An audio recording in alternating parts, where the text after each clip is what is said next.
Hey guys, welcome back to my YouTube channel that is law knowledge learn something new with Priyanka. आज की इस video में हम IPR के टॉपिक कॉपीराइट के बारे में डिस्कस करेंगे। तो बिना टाइम वेस्ट किए वीडियो को स्टार्ट करते हैं।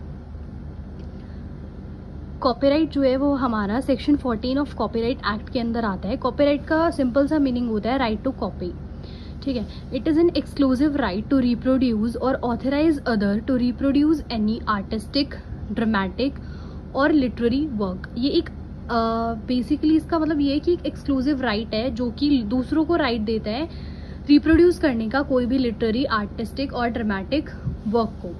इसको और सिंपल मीनिंग में पढ़ते हैं। One person can copy the original work but only if the author give permission to them. मतलब एक बंदा जो है वो कॉपी कर सकता है काम को, लेकिन वो तभी कॉपी कर सकता है जब ऑथर उसको परमिशन दे दे इस चीज़ की, ठीक है। अब इसको एक एग्जाम्पल के थ्रू समझते हैं। ए इज़ अ पेंटर, एक पेंटर है। He show his painting to B who is also a painter.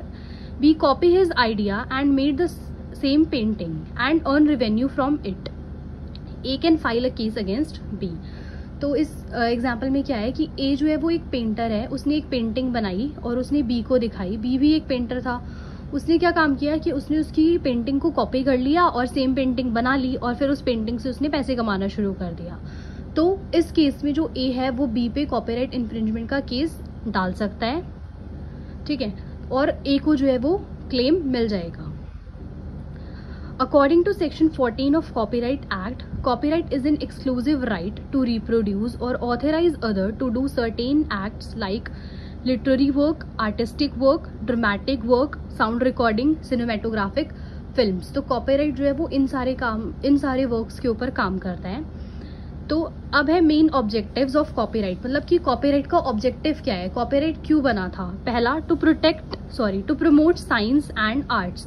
मतलब कि आर्ट्स को लाइक अगर किसी ने पेंटिंग बनाई है, किसी ने साइंटिफिक पर्पस का यूज़ करके कोई मेडिसिन बनाई है, उनको प्रोटेक्ट करने के लिए कॉपीराइट बना था। प्रोटेक्शन के लिए बेसिकली कॉपीराइट को बनाया गया था। Second point is to protect the work of author, मतलब कि जो ऑथर का काम है उसको प्रोटेक्शन मिले, कोई कॉपी करके कोई और अर्न ना करे। जो जिस बंदे का काम है उसी बंदे को उसके सारे प्रॉफिट मिलने चाहिए, उस काम के सारे राइट्स मिलने चाहिए, इसलिए कॉपीराइट को बनाया गया था, ठीक है।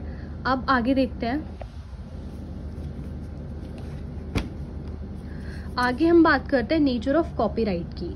तो पहला है, मतलब लाइक नेचर क्या होता है, कॉपीराइट कैसा होता है। पहला, ऑटोमेटिक, मतलब कि जैसे ही काम हो जाता है, काम खत्म हो जाता है, कंप्लीट हो जाता है, कॉपीराइट जो है वो ऑटोमेटिकली क्रिएट हो जाता है। लाइक अगर मैं एक ऑथर हूँ, मैंने एक बुक लिखी, मेरी बुक कंप्लीट हो गई, तो ऑटोमेटिकली मेरे पास उसके सारे राइट्स आ जाएंगे। और अगर कोई मेरी बुक को चोरी करता है, लाइक मतलब कोई और मेरे जैसा काम करने की कोशिश करता है, तो मैं उसके ऊपर कॉपीराइट इन्फ्रिंजमेंट का केस डाल सकती हूँ। सेकंड, ओरिजिनलिटी, मतलब कि कॉपीराइट जो है वो वहीं पे काम करता है जहाँ पे वर्क जो है वो ओरिजिनल हो। मतलब कि अगर मैंने बुक बनाई है तो वो मेरी खुद का दिमाग होना चाहिए। मैंने किसी का यूज़ करके, किसी का दिमाग यूज़ करके या किसी और का वर्क जो है वो कॉपी नहीं होना चाहिए, मेरा ओरिजिनल काम होना चाहिए, तभी मुझे कॉपीराइट मिलेगा, अदरवाइज नहीं मिलेगा, इसके अंदर प्रोटेक्शन नहीं मिलेगी। थर्ड, एक्सक्लूजन, मतलब कि जो मेरा आइडिया है वो किसी फॉर्म में एक्सप्रेस होना चाहिए, लाइक ओरली हो, रिटर्न हो, कैसे भी हो, मैंने एक्सप्रेस करा हो,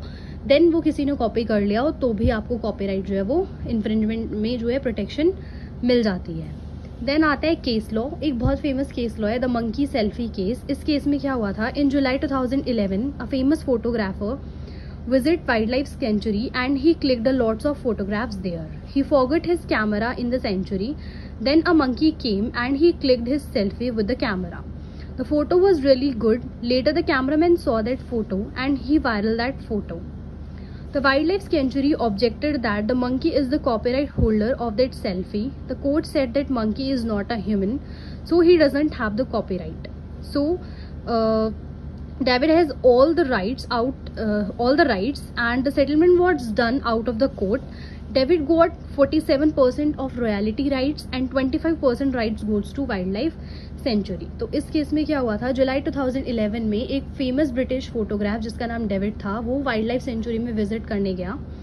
वहाँ पे उसने बहुत सारी फोटोग्राफ्स क्लिक करी। तो एक दिन क्या हुआ, वो अपना फोटोग्राफ जो है वो वाइल्ड लाइफ सेंचुरी में ही भूल आया।